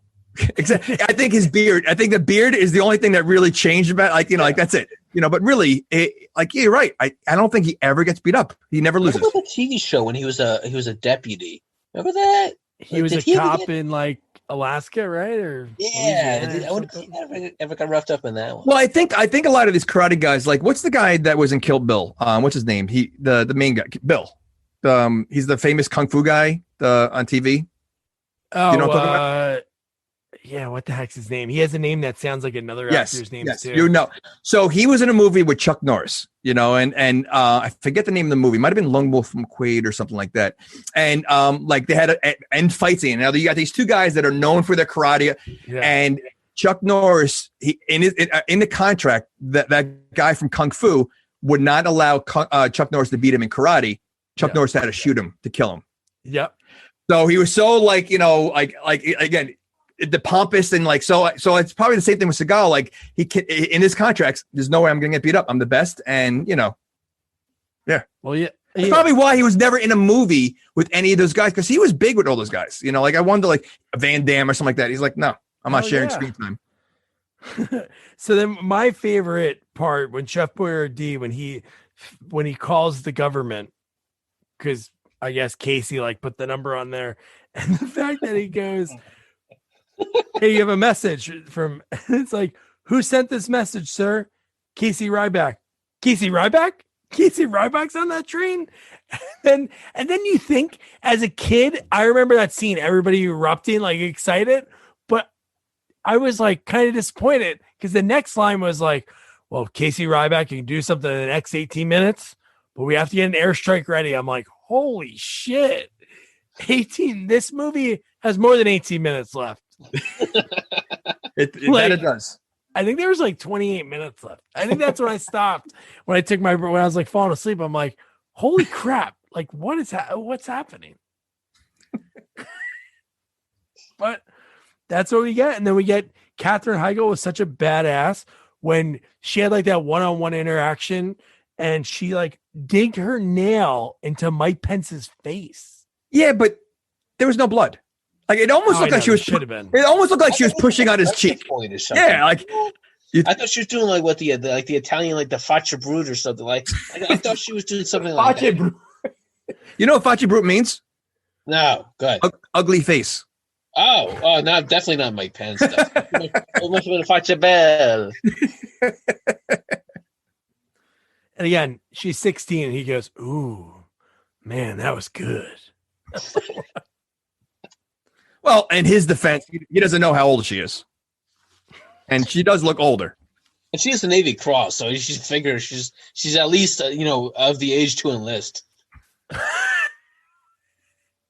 Yeah, but you know what, though? You said, she's you like her. She's so good. But you know what? She really isn't. I mean, she used the pepper spray. That didn't work. Then she used the pressure point nail thing. And I was looking. She doesn't even have nails on her finger. She had no nails. Like she didn't have long nails. Like she had no nails. So like I don't know what she was doing with that. But she taught Bobby. She taught Bobby that hip. Like again, she scratched him, and you see like a cut, like a scar in his face or something. Like there was no. It was like an indent. Yeah, that's all it was. And then no pain. So then Bobby, when he gets caught by the mask guy, that was pretty cool because he's ready to shoot me. He's like, "Hey kid," it was pretty cool. Like that conversation, and the guy's like, "There's two ways, I like your." He's like, I like your energy, and like he like is basically giving him props because I love that he goes, "Come on, you're just a janitor." He goes, "I'm a porter," and he's like, No, he goes, "You're just a busboy." He goes, "I'm a porter, not a busboy." All right, Mr. Porter. So I think that goes with the geek and a nerd talk. So are porters higher than busboys? Like is it like an insult to call? Like. Well, porter is a glorified. I was a porter when I worked at Stop and Shop when I was 16. It was just a fancy name for janitor. It was like saying custodial engineer. Oh, so a porter is a janitor. It is a janitor. I didn't. Wait. So he's angry that he calls him a busboy. I would think a busboy would be more glamorous than a porter. No, I don't know if they're. I mean, they're both are tough jobs, but I mean, he seemed a little annoyed by that. Yeah, and then I love like right away. He's like, "Oh, I like you, kid." And he's like, "Get ready to point the gun." And he's like, "Hey, can you help me out here?" Then freaking Casey Ryback right there makes quick work of him. No time. I was hoping he would have fought out of that. I was hoping he would turn around and then do something. But yeah, no, just Steven Seagal just. Yeah, but the way he killed him was pretty. Like he broke his neck. Yeah, that was pretty intense. Yeah, no, that was good. And then we got. So Travis, in order to make sure that none of the again, there's no hostages really on there. His whole part is like he moved the train on the tracks in order to have another train car crash come correct. into yeah.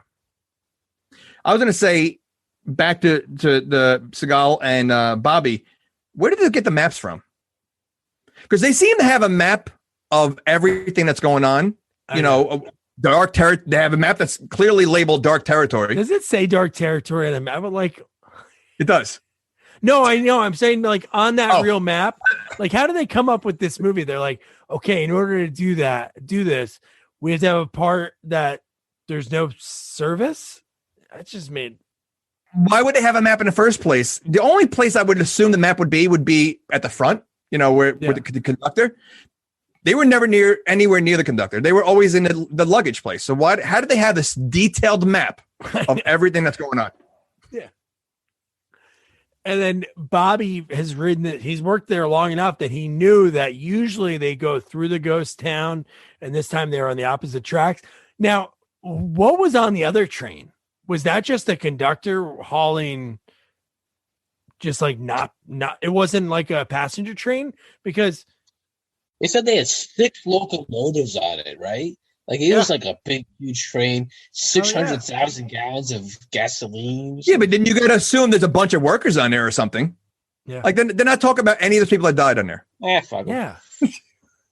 Why couldn't there have been like a little like remembrance, or think about those people that sacrificed themselves? Because pretty quick, the commander or whatever that guy was, he was ready to kill everyone in there just to save everyone that was going to get blown up at the Pentagon. Well, didn't he say it's only 1,000 people or something like that? Or he made like a comment, it's only this number. 200 to save 8 million. Yep. Yeah.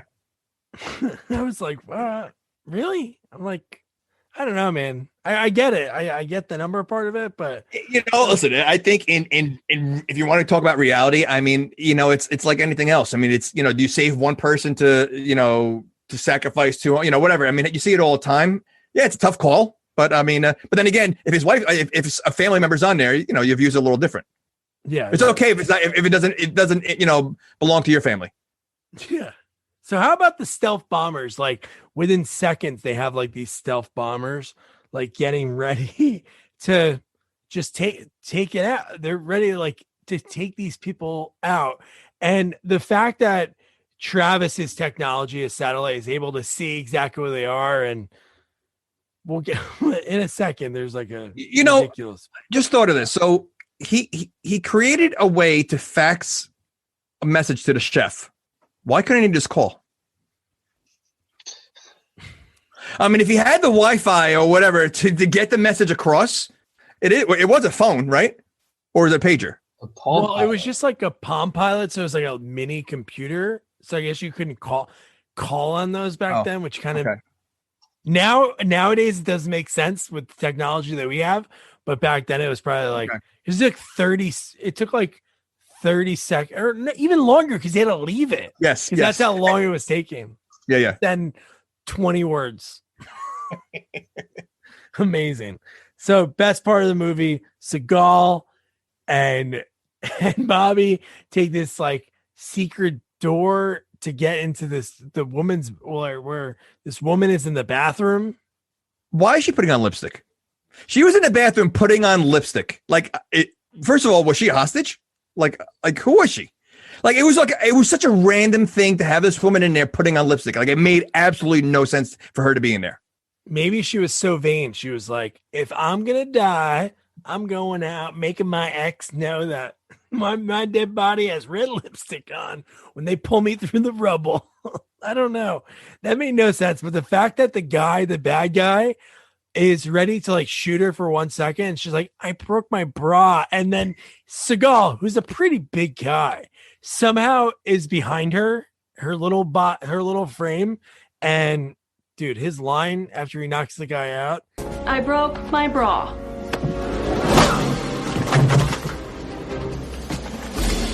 It's to die for, Homer. The best. That's like the best one-liner. Like that should be in all those videos I watch online. Sometimes I'm like 100 best like kill one-liners. That should Why be is that not on there?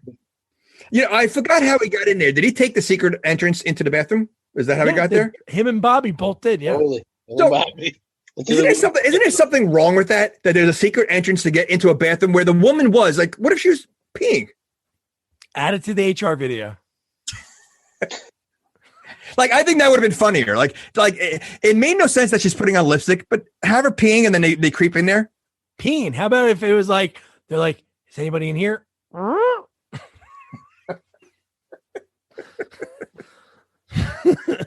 have like a Mile High something going on. Like what is it called on a train? Is it called something? I mean, obviously it's not Mile High, so like Mile Long. Locomotive lovin'. That's better than Mile Long. That's way too long. That's way too long.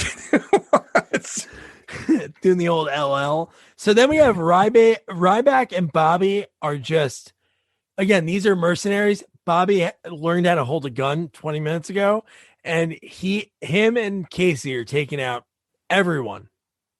And we even have one guy that is like just a random guy that we never saw throughout the whole movie, like a Marine, because he randomly grabs, and I thought that was Bobby at first, because they just showed a guy come out of nowhere and tackle a guy with an Uzi, and then he gets shot up, and I'm like, holy shit, what just happened? It was just some random guy.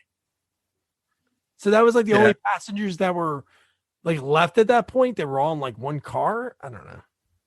Well, you know, Bobby was in the beginning of the movie, he was afraid of everything. You know, hiding, he wasn't moving, and somehow his fear left him, and he became like fearless, because even when he was climbing that ladder, now that did not look sturdy at all, and it looked super high. No way are you going to go up there and climb that? No way. He even says that. That's the line he says to Bobby. Is Bobby goes, "What are we going to do next?" And he has the gun in his hand, and he goes, "You want to do something to help out, or you want to be a hero?" Said, "You want to be a hero?" He goes, "You want to be a hero?" Yeah. What's up? Commandeer that helicopter. Like that almost seemed more dangerous than the train aspect. So, like, why didn't Seagal take that role? I don't know. It seemed dangerous, not even for him to do it, just putting the trust in him to go up there. Because what if he goes up there, something happens, he gets nervous, he shoots the helicopter guy, and then it just crashes into the train. Like so many. Or how about he falls off the ladder, which, you know, most likely probably would have happened. Yeah. You know. So the stealth bomber, this was so silly, because when we saw the stealth bombers and Travis is like, "Oh, I can't pinpoint their locations. They're splitting up. I got to make sure I still have my locked in on the Pentagon." But when he blows the one up and they cut to it, it's like right over the train. I don't think a stealth bomber has to like touch the train to shoot it or blow it up. That just made absolute zero sense. Both of them. He did. He blew up both of them. Okay, he did blow. But you're right. You're right that it literally was right. Yeah. I mean, I don't think it could have gotten any closer. I thought it was going to blow up the car. You even saw it. Yes. Like from the guys, there was like a little bit of a turbulence. I'm like, why was that guy so close to the train? Wouldn't that be like the dumbest? There has to be. They shouldn't have to like touch them in order to. Yeah. Well, what was the stealth bomber supposed to be doing? Like shooting the train down, right? Yeah. He could have. They could do it way further than that. You know, like, you know. So yeah, that made no sense whatsoever. But again, also, if it gets shot by that thing, wouldn't the bomb on side, like the missile, explode too? Right? And wouldn't affect the train. It was that close that you think like it would push the train off the track, like the explosion or something. Nothing. No, just like a little tiny tremor. A little tiny. So Jamie, talk about it. Kilpatrick. Very disappointed. Really. Because I feel like there were other villains that had much better like death scenes that were nobodies. And you got this guy here, and his just was, I don't know, it was very weak. Maybe it was a Seagal thing. Maybe he didn't get along with him for whatever reason. Maybe Kilpatrick, you know, kind of said something that bothered Seagal. He goes, "All right, I'll get you." Wouldn't Seagal then be like, "Hey, I don't like this Kilpatrick guy. I'm gonna rip his dick off." Would he make it like the most demeaning kill rather than the fact that, well, they do kind of make him seem like a wuss. Yeah, but would that kill someone? I don't know about right away, but you know, it would kill me. Well, it might kill you emotionally. I don't know if it's gonna kill you, but I don't know. No, but the fact that they wrote in the line for Kilpatrick, who at this point he's a pretty big time bad guy. Agree. Death warrant was like 5 years earlier, and the fact that he's like, "Hey, shouldn't this be the time we just cut our losses and leave?" And then Mike Pence is like, "Hell no!" And he pulls out the knife, stabs in the throat, twists a little bit, drops. Yeah, I'm willing to bet there was like must have been something with Seagal. He wrote him down because I mean that didn't make sense. You know, I think he was outside of him, outside of what's his name, the guy from Beverly Hills Cop. I think Kilpatrick was even bigger than that guy. Like the guy from Beverly Hills Cop who always played like a little side guy. Like he was never like the main guy in any movie. Kilpatrick was, you know, like it must have been an ego thing. Has to be because it was so lame. It could have been so much better. And I wonder if that was the role that Brian Thompson was going to play because he was supposed to be in this movie, and then he chose to be in Lionheart instead because his buddy was directing it or his buddy wrote it. But yeah, so then you mentioned before Bobby, he never held a gun, never climbed a rope ladder up to a helicopter. He's getting all the way up there. Then the girl mercenaries right behind him. And I did love this part because the guy that I said before you came on, the helicopter pilot looked like Randy Couture. He actually sort of looked like Patrick in a way. Yes. The fact that the guy, when he beats the girl, Bobby somehow beats a mercenary, like the fifth one that he's taken out, throws her off. Her body bounces off. Like it looks so cool when she hits the train. That was a really good one, yeah. Great line. I don't understand that. Why'd she climb after him? She could just shot him. I said the same thing. I go. Her job was to stop him from getting to that helicopter. He was when she went out there. He was in the middle. Like he still had a long way to go. She had a gun. Like shoot him. Like why? She had to climb after him.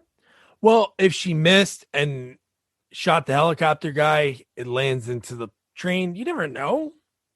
She's a mercenary. She's supposed to be the best of the. Listen, wait, she shot Seagal from like 7 trains back. You don't think the guy climbing a ladder, she could shoot him?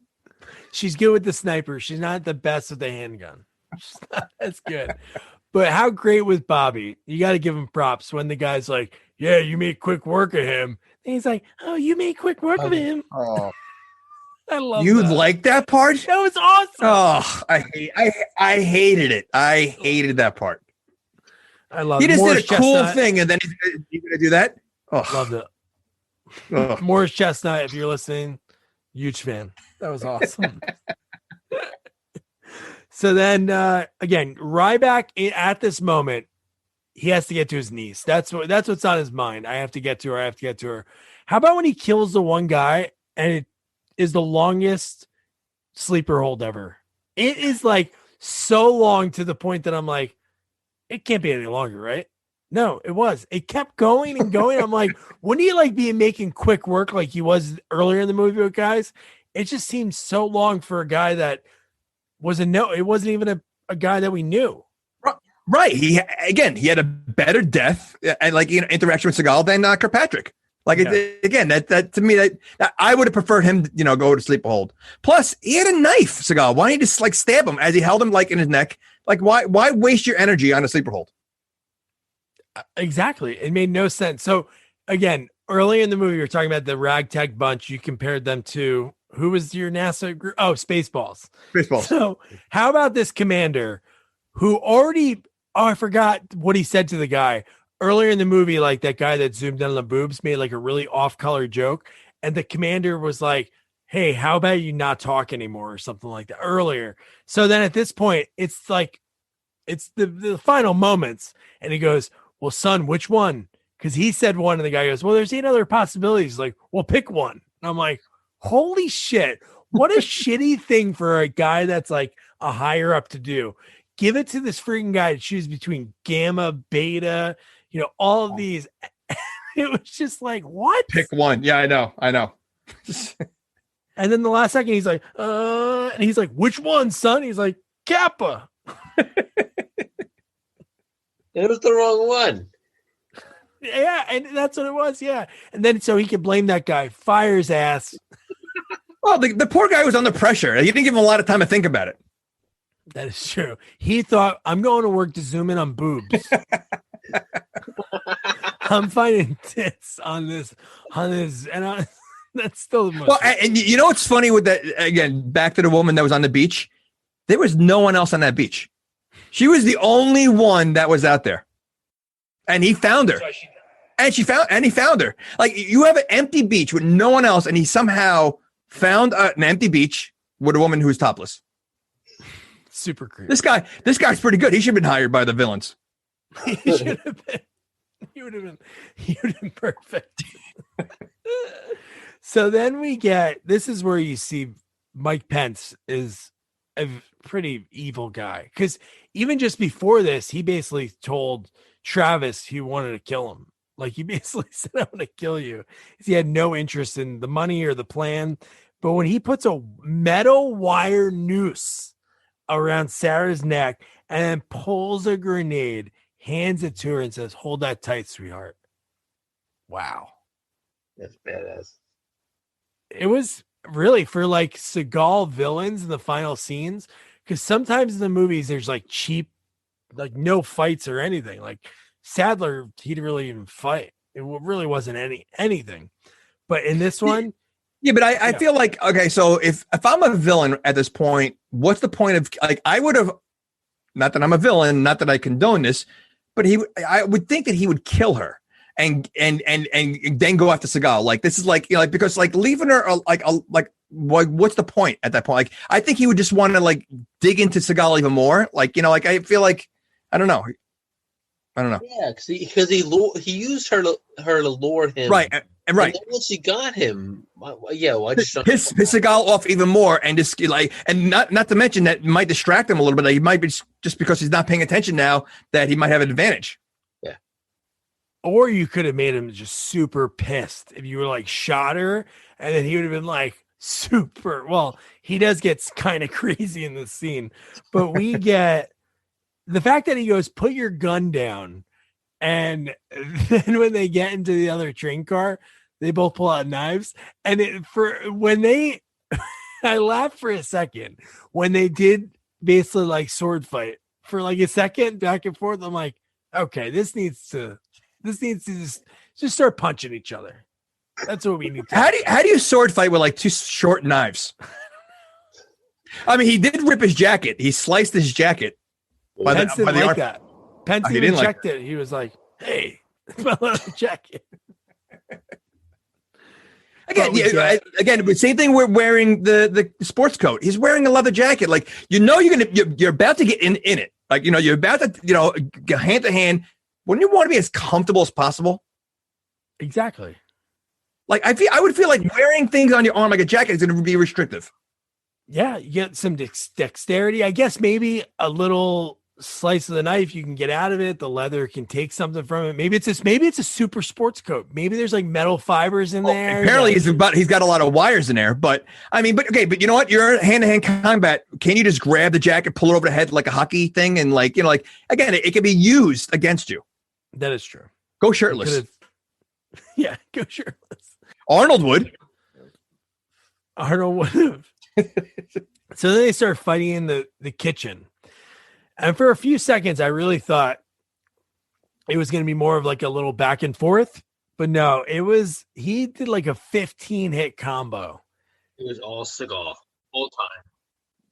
You know, Seagal does a lot of things straight on camera, no special effects, and because he knows his stuff. Like, he's like one of the real deals in Hollywood.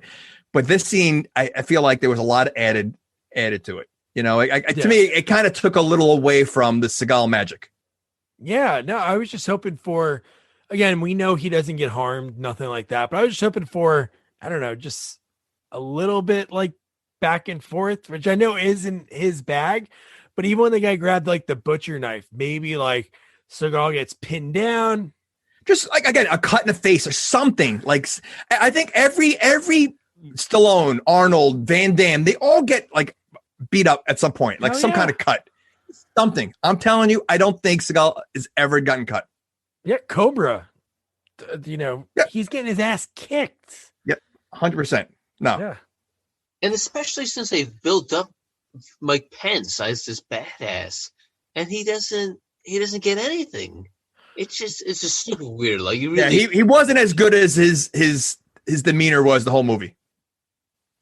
Yeah, he was a big shit talker, and he couldn't back it up. But what he looked the part, but he couldn't back it up. Wouldn't it be really funny? This would be like in a spoof movie of a Seagal movie, and they start fighting, and now you hear ding, and the microwave's done from earlier in the movie.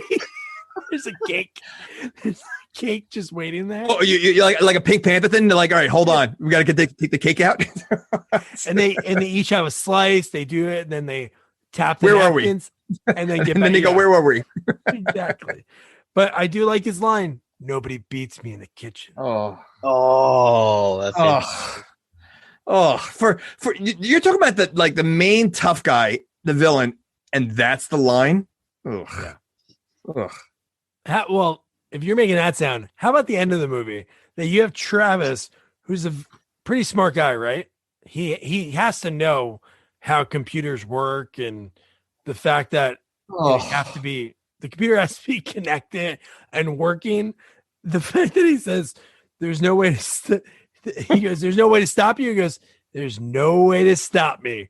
And Seagal pulls the gun up.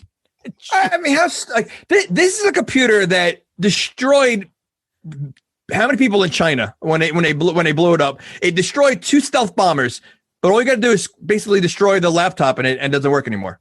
Yeah. Like so you could be using it, but if you unplug it by accident, everything goes down. No. It's just like I don't know. It was so stupid. Again, you're not going to have a guy like that do anything because he doesn't have any military background. So you weren't going to get anything like that. But it just could have been something else. But the fact that he just goes, it's a perfect Seagal kind of thing. Like, I don't understand technology. And he just shoots the guy through the computer. He falls off the train. Yes. And then, so this is what's kind of confusing because we see Jonathan Davies, the guy from Beverly Hills Cop. He's watching this. So he dies, right? Yeah, I thought so. Because they show the train and they show him sort of like cower a little bit, or even he laughs about it or something. But this is cool. The miniatures in this scene was pretty cool because it looked legit, like a train was crumbling, and then you get Seagal running for again. Hold on. I wrote this down. It was a slow jog. There wasn't a lot of intense. You know what's about to happen with the trains. You should be running a little faster and harder than that. And why even bother running? You open every window and door. Why you just can't sneak out of one of them? That's true. But no, the fact that he had to jump out like that, and then that's where I thought, because I forgot about that they got all the other people off. I'm like, where the hell is everybody? They're celebrating on this helicopter, and they're putting the gun to the helicopter pilot's head, and I'm like, why are they excited right now? Really? Well, they I don't know. I think it would have been cool if Seagal died on the train as a hero. Whoa. And then she visits both her father and Seagal at the cemetery. I was really expecting some Superman abilities, Seagal was going to channel his inner Superman and stop the train or something.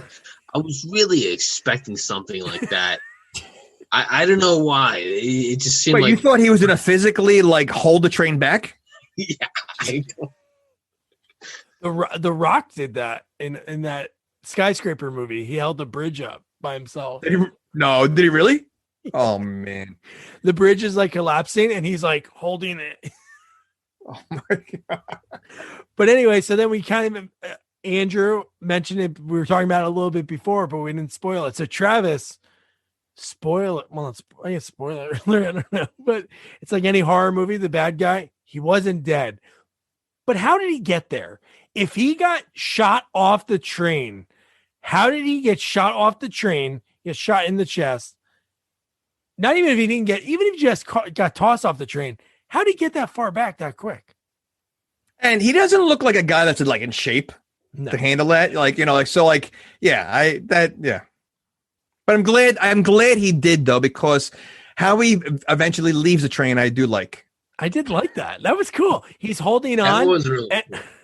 the way the doors slammed, and it was just like Vienna sausages. That was all that was left, and he falls out into the flames. Again, these doors, I would think they would be very hard to open when, again, look, think about like, when they open an airplane or whatever, like it's very difficult to move. Like try a car. It's not easy to open a door in a car when it's moving, like a train. Like I just, I don't know. Sliding doors at my parents' house, that's harder than what it seems to get off a train, on a train, helicopter door. It shouldn't be that way. Those doors get stuck. You don't think these big metal doors? Oh, and do you think you could shut it that hard? No way. No. And then the movie ends. It's Sarah and Seagal looking at the tombstone, which the tombstone doesn't have a born date. It just has the day he died. Well, they ran out. The budget ran out, so they didn't have enough time to fix it. So that's all they could do. They're like, "Hey, Giuseppe, what do you want?" It's like they only have the money for the death date. He's like, "Oh, okay." And then the song that plays to end a movie like this did not fit for a cemetery. No, and the movie just ended. Like I feel like it was like a very like you had the big climax in the movie. The guy's fingertips are still on the train. They quickly go to the cemetery. They're looking at the grave, the tombstone, and then it's over. Like it was like a quick like done. Like I expected something. No, it was all over. What'd you want? Weird. Did you want Travis still alive? Well, where's Bobby? Bobby said he said Uncle Casey. Can I? But okay, but I don't know. Maybe like I just feel like it just ended. Like did they even talk at the cemetery? Was there no dialogue? There was nothing. Nothing. Right? That's what I mean. Like it was like you had this huge action scene, then you quickly pan to a cemetery with no dialogue, and the movie ends. Yeah. What was the last line uttered on the train? Well, it was in the helicopter, and I think it's Bobby, and he says, "Oh, Uncle Casey." He comes at it like she says Uncle Casey, and then he repeats the same line, like, "When are we going home?" or something like that. So that was Under Siege 2, Dark Territory. We'll go with our guests first. Andrew, would you tell people to watch it? Yes, definitely. With a few beers or your other adult beverage of choice, definitely. Highly recommended. It's a 5.45 rating. And on a scale of what? 5.49? 5.25. It breaks the scale. Andrew, our action expert, thank you. Jamie, would you recommend this? Absolutely. I mean, it's Steven Seagal. I mean, as many problems are with this movie, it's got its great action scenes with Seagal, and again, this is probably his last good movie. Well, I shouldn't say good movie. His last watchable movie. I mean, the first one is so much better than this, but you have to watch it. It's Seagal. It's his last watchable movie, and it's got a lot of good things about it. A lot of bad things, but a lot of good things. Yeah, it was like this, then the Keenan Ivory Wayans one. That was like the last big budget studio ones. Oh, you had the Glimmer Man. That was Glimmer Man, right? Glimmer Man was his last big studio one. Yep, and then there was all those other ones with like Michael Caine, the Fire Down Below. Didn't he make Exit Wounds? Was that with DMX? Didn't he make one? But I don't know if they consider that like big budget. I'm sure the budget was big, but it wasn't like a main studio. That's an awesome movie. Tom Arnold's great in that movie. Well, I think, but for like a solo, like I think at that point he was slowing down a little bit because you could I think in Glimmer Man he's definitely a little bigger, much bigger than he is here. Yeah. Like he started putting on weight, so I think this was like the last Seagal movie, and then like he needed that help of someone else like Keenan Ivory Wayans or DMX or whatever. Was he? He was also an executive decision, right? With Kurt Russell. It was like the shocker, yeah. That was like a huge deal in Hollywood that he was gone in 10 minutes. Yeah. So yes, I would say you have to watch this movie. It's Seagal. Definitely watch it. Agreed. Anything Seagal, pretty much. Like even some of his, like most of the newer ones, the straight to DVD or on demand. Most of them aren't that good. There's a couple of them that are actually decent. But yeah, you got it. And I how can I work the numbers? But Jamie, this is 2 movies in a row that you recommended. Dorm Days 2 and this. That's Did I recommend Dorm Days 2? You did. Hold on, let me think. I got to think about that a second. Did it? No, it's on record really already. Wait a second. Are you sure? Because Positive. why did I recommend it? Well, what do you mean? Why not? There's a ton of boobs, smoking monkeys. There was Rusty. Oh, I think I recommended for Rusty, who interacted with us on social media. He was on my side and he said it's monkey bones. Well, I hope you're not comparing Dorm Days 2 to this. I mean, I would say, yeah, this movie is, again, I'm a Seagal fan. This is good. This is Steven Seagal. It's like Speed 2. No. This is better than Speed 2. But anyway, so that was Under Siege 2, Dark Territory. Now we go back to a comedy. I think it's another 2. And this is going to be a fun one. Harold and Kumar Escape from Guantanamo Bay, which from what I remember is an hilarious movie. Some things might be uncomfortable now. Like Rob Corddry's character was really funny when I remember watching it. It might be different. I'm sure I'm still going to laugh. And we interviewed a man that he's more than a comedian. He's an actor, John Reap, who when Jamie got him, I'm like, dude, I love this guy in Last Comic Standing. He won the 5th season of that. Great stories from his friendship that he forged with Doug Benson, one of my favorite comedians. And he was that thing got a Hemi guy for all those Dodge commercials in the mid 2000s. He was great. And he has an amazing podcast that I'll put in the episode notes. It's called Country-ish Podcast. But yes, you have that to look forward to. Harold and Kumar. I've never seen any of the Harold and Kumars. Oh, dude, you'll love them. Great. I mean, I might have seen the White Castle one or parts of it, but I mean, is it better than Dorm Days? Yo, dude, this movie's great. Great cameos throughout it. Good cast. You have that to look forward to. So don't forget to review, rate, share our podcast. Follow us on all social media at Sequels Only. And don't forget to check out our website, sequelsonly.com. Good night. Good night.